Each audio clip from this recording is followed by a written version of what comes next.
Thank you, Mr. Chair, and thank you to our witnesses and nominees today. While campaigning, then-candidate Trump made numerous pledges to support biofuels and the renewable fuels standard. You see, it's been a topic that's been brought up a lot this morning. And he had reiterated those commitments as president as well. He understands the value of an all-of-the-above approach to energy production that helps our nation unlock all of our bounty, regardless of where that comes from oil and gas to wind, solar, and biofuels.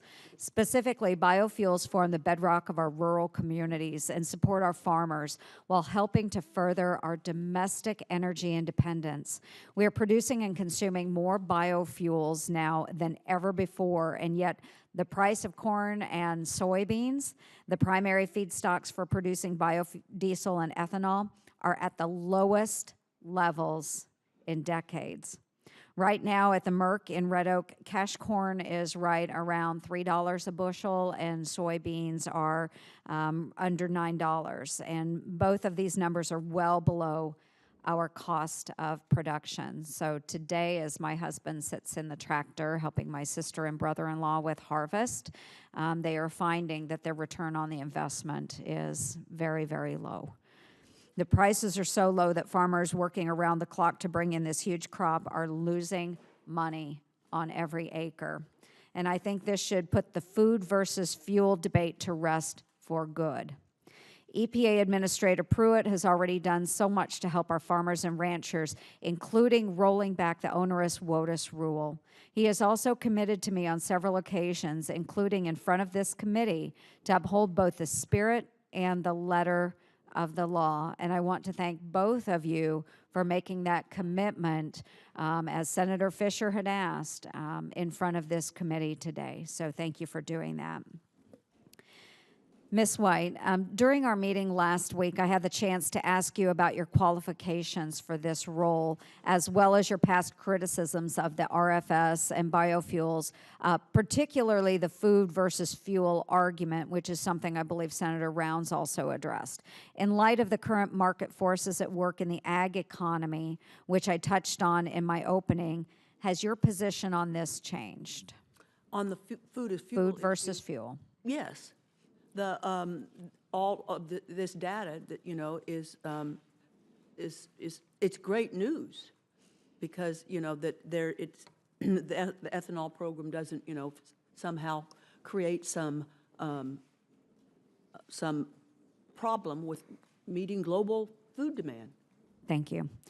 And if confirmed, you'll be working closely with the president in your advisory role at CEQ. The president has made clear on numerous occasions that he intends to uphold both the spirit and the letter of the RFS. Do you envision any scenarios out there in which you would offer advice to the president or support policies that run contrary to his agenda or campaign promises? There's none that comes to mind, but matters change, so I couldn't exactly predict what would be the variables involved, but I see no. Should those variables change, though, you will do your best to work with varying points of view to make sure that the information is accurate and presented appropriately to the president. Okay, thank you. And also for Mr. Wheeler, the primary concern that many of the opponents of the RFS have raised is the price of compliance credits, or the RINs. And one way we've suggested to mitigate that is to address the Reed vapor pressure, or RVP issue, which would make E15 and higher blends of ethanol available year-round nationwide. There is some debate as to whether or not this RVP issue can be addressed administratively, or whether it requires legislation, such as the bill that was introduced by Senator Fisher. If confirmed, would you commit to issuing a determination on whether the EPA can do this administratively? Yes, I just want to make sure that I'm not committing to determine what the outcome would be, but if I understand your Exactly. question correctly, then yes, I Yes or no, Yes. yes, that Yes, you I could could. do it administratively.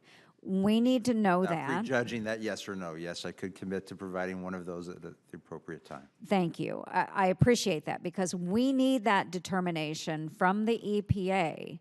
If you are not able to handle the RVP issue administratively, then we need to turn to a bill or do it legislatively, such as Senator Fisher has presented. So we would need to work that issue through Congress.